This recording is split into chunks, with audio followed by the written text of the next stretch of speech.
side of Los Angeles. It should have never been built because airplanes do it better. And you could drive it. You could drive it. No problem with driving it. The roads aren't even crowded. So they were going to do this. Somebody's idea. Somebody got paid off a lot of money, and they started it. It was going to cost a very small amount of money, and it ended up costing literally hundreds of times what the original. And now what they did is they said, well, going into the city is too big a deal, so we'll leave it 25 miles short of the city. So now they're leaving it. They're not going to finish it, really. It's not the same project. So now they're leaving it outside of San Francisco and outside, short of each. They just want to get it done, and it's, I've never seen cost overruns. You know, if you have a cost overrun of 10%, you should be ashamed of yourself. 20%, you should not do any more jobs. This is a cost overrun of 2,000%, something like that. It's unlimited, and it's not finished. And maybe it will never get finished. And I told Sean, look at it from every standpoint, but we don't want to, you know, we have federal money going into that, and it's like throwing it out the window. So whatever you can do to stop it. $15 billion and not one track has been laid. $15 billion, and we're 16 years into the project, not one track. Mr. President, on New York, you're the most prominent Republican in the country from the city. What do you want to... Anywhere else? Well, I don't want to be a wise guy. Perhaps I can. Maybe Marco. But how do you want Republican voters in the city to vote in the upcoming mayoral election? Should they vote for Eric Adams? Should they vote for Sliwa? Should they pick someone else? Look, number one, you have a communist running, and you shouldn't vote for him. He's a disaster. He's leading. He's got the Democrat nomination because that shows you where the Democrats have gone.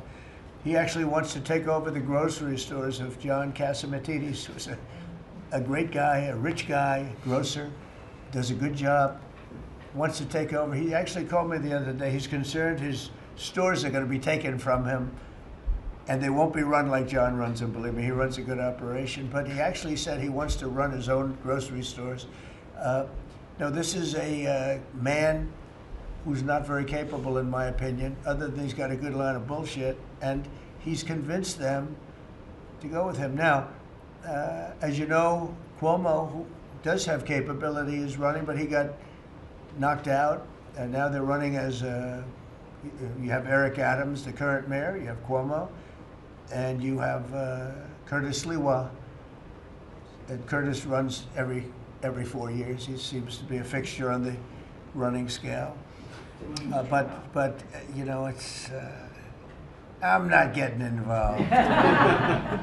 But I can tell you this: I used to say we will not ever be a socialist country, right?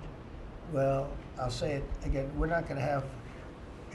If a communist gets elected to run New York, it can never be the same. But we have tremendous power at the White House to run places when we have to. We could run D.C. I mean, we're looking at D.C. We don't want crime in D.C. We want the city to run well.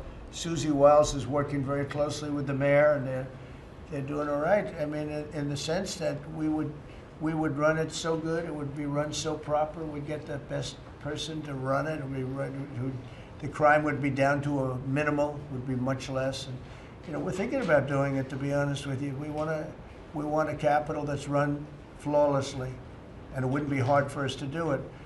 And we've had a good relationship with the mayor, and we're testing it to see if it works.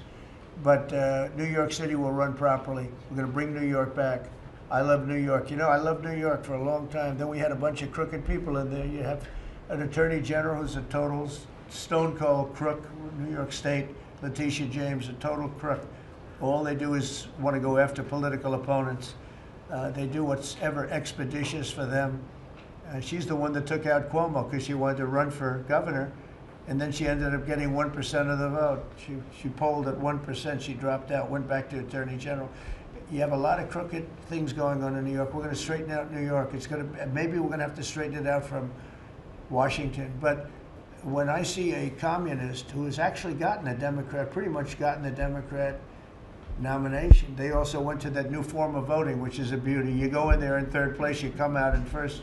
That's that form of voting that they have gone to. You know what I'm talking about. It's not too good. We're going to do something for New York. I can't tell you what yet, but we're going to make New York great again also. We're going to make it great again with the country. What we've done in this country in the last 6 months, nobody has ever seen it. And I told the story, the King of Saudi Arabia, I was over there. They gave us $5.1 trillion between Saudi Arabia and UAE, Qatar. 3 stops, $5.1 trillion coming into our country as an investment, biggest investment ever made. And it's all going to good stuff. I mean, all real, big, good stuff. Energy projects, big, big things. But they all 3 told me essentially the same thing. We thought your country was dead, and now you've got the hottest country in the world. We're right now riding the hottest country. We all, and you can all be proud of it. We're in the hottest country. This is the hottest country in the world. There's nobody close. Made hotter by some great pilots and great machines that nobody else has. Those great, big, beautiful machines, they rode those machines right into the toughest territory. And nobody knew what the hell happened. And then they hit their targets perfectly, and it was complete and total obliteration.